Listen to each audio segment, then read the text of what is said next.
Hingpit na nga ginili ang paggamit sa mga social media sites, games, pagtanaw og movies o series sa mga empleyado sa Mandaue City Hall kung oras sa ting trabaho. Ang report ni Nico Cirino.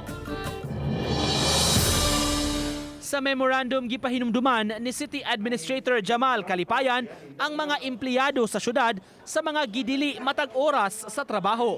Bawal ang paggamit sa mga cellphones o gadgets aron pag-browse sa social media, pag-games, pagtan-aw og movies o series ug uban nga mga buluhatong personal.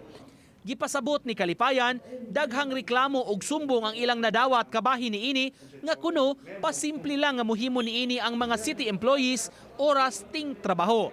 Gikan pa sa miaging tuig, may nabantayan na sila niini. Even play games, no? Nahurot na ibang mga opisina, nahurot na nila ang Korean novela, ang kanang mga K-dramas.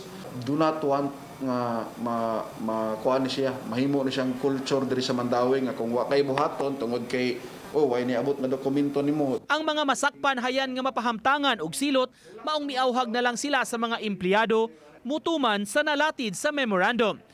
Bisan ang mga superior o labaw sa mga mihimo o kalapasan may tulubagon usab. Wala ang supervisor, diha na dayon, tanaw dayon.